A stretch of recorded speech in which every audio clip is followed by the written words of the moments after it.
तपोवन म्हणजे अर्थात तपोभूमी। याच भूमीत असं म्हणतात की लक्ष्मणाने शूर्पणखेचं नाक कापलं होतं आणि त्याच्यावरनच पुढे घडलेलं हे रामायण।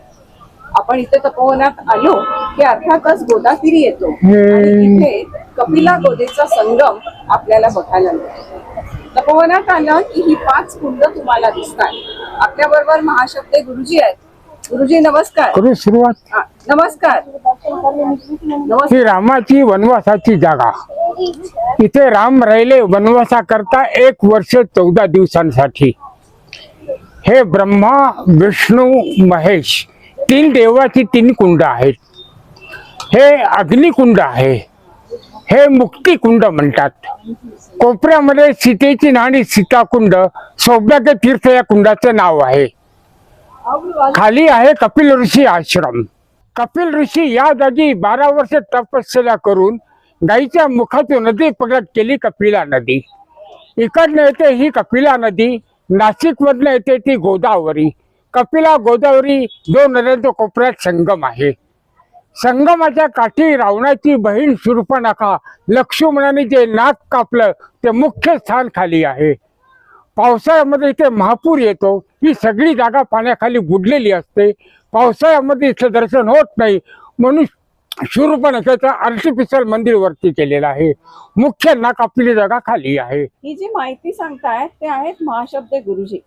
यांच्या पिढ्यानपिढ्या या संगमाची सेवा करतायत, या कुंडांची आणि या स्थानाची सेवा करतायत।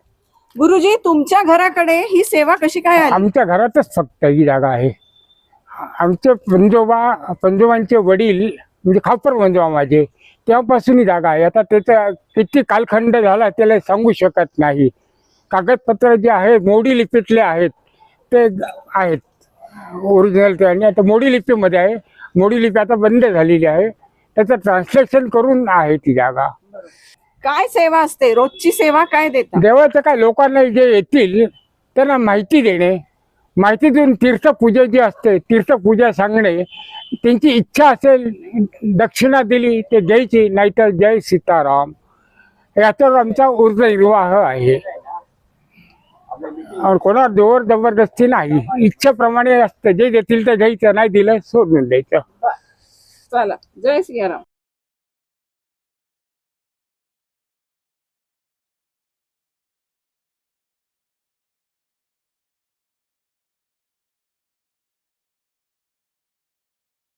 ही कपिला नदी जी समोर दिसतेय, खरं नदीची अवस्था आपल्याकडे तशीही खराबच झालेली। इथे दिसते त्याला सुद्धा नदी कसं म्हणावं असा आपल्याला प्रश्न पडेल, कारण की इथे सुद्धा प्रदूषण नदीचं खूप दिसतं। खरं तर हा इतिहासाचा भाग, कारण की पुढे असलेला हा कपिला गोदेचा संगम, हे बघून थोडं दुःख होतंय, वाईट वाटतंय, कारण की ज्या इतिहासाच्या जोरावर आपण आजचा आज आणि भविष्य घडवतोय त्या नद्यांकडे मात्र होणारा दुर्लक्ष हे आपल्याला इथे दिसतंय आणि त्याच्याबद्दल बोलल्याशिवाय राहत नाही। म्हणून या तपोवनात आल्यानंतर कपिला नदीबद्दल जेव्हा आपण इतिहासाचा उल्लेख करून बोलतो तेव्हा मात्र चित्र थोडंसं विदारक आहे। असो, ही इथं मूर्ती दिसते तुम्हाला, एक सिंबॉलिक दिसते की लक्ष्मण शूर्पणखेचं नाक कापतायत।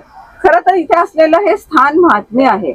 या मूर्ती नंतर कधीतरी दगडात कोरल्या गेल्या तर इथे स्थापना केल्या गेल्या, पण कुठेतरी एक स्थान महात्म्यामध्ये दाखवावं म्हणून हा देखाव्या रूपी या मूर्ती इथे स्थापन केल्या गेलेल्या आहेत।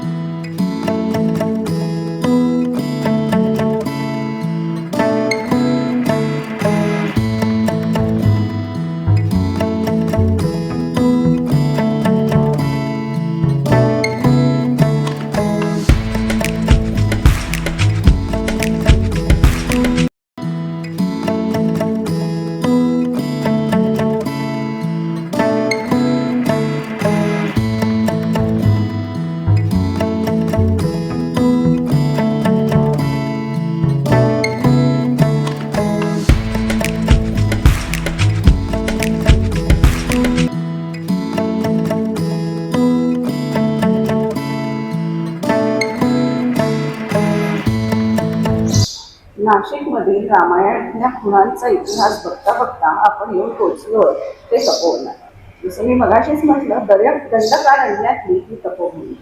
आणि इथे जे स्थान महात्म्य आहे ते लक्ष्मणाने शूर्पणखेचं नाक कापलं म्हणून पुढे घडलंय ते रामायण हे आपण सगळे जाणून.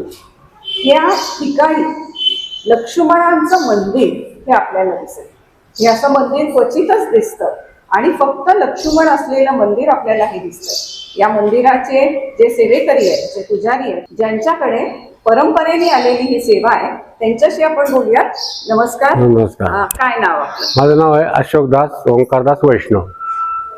वैष्णव जी आहेत की जे या मंदिराची पूजा करतायत, साधारण ही मूर्ती किती जुनी असू शकेल? आता ही मूर्तीचं कसं आहे की आमच्या सात परंपरेपासून सांगतात, तर त्याच्या अगोदर ही मूर्ती असूच शकते, असू शकते मूर्ती. तर तिथपर्यंत आम्हाला त्याची कल्पना आहे आणि त्यापासून मंदिर आहे. फक्त हा जो मंडप वगैरे आहे हा जीर्णोद्धार आता झालेला आहे. 20-1 वर्षापूर्वी एक छोटासा मंडप होता, हेच जुनं आहे. बाकी आज याच्या अगोदर छोटासा मंडप होता, असं होत गेलेलं आहे. रस्ता ह्या बाजूने होता थोडासा. तर पिढ्यांपासून वैष्णव घराणं हे या मंदिराची सेवा करतात. ही मूर्ती कदाचित त्याच्याही आधीची आणखी जुनी असते. अवतार राम आणि रामाचे बंधू म्हणजे लक्ष्मण.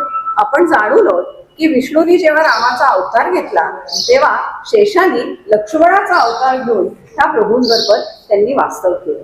आणि म्हणूनच इथे दिसते की तुम्हाला शेषावर आरूढ असलेली ही लक्ष्मणाची मूर्ती.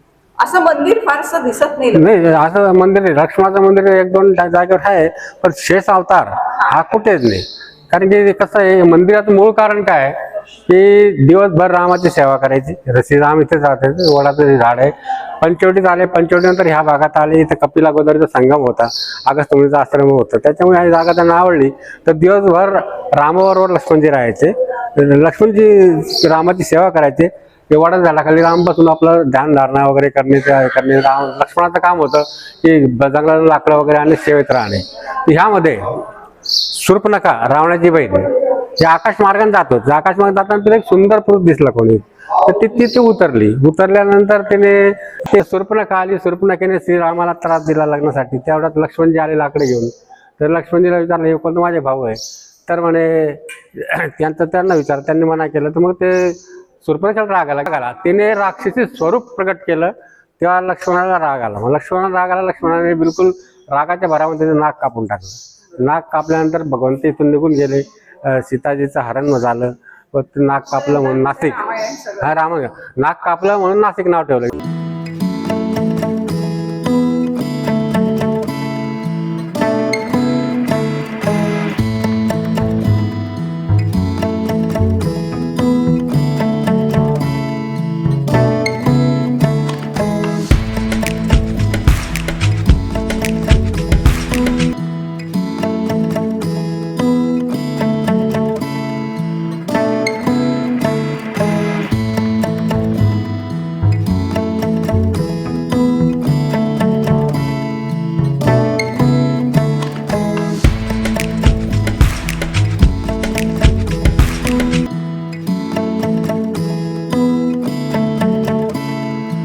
तपोवन हे नाशिकमधलं पर्यटन स्थळ आणि म्हणून इथे रामसृष्टी उद्यान हे स्थापलं गेलं.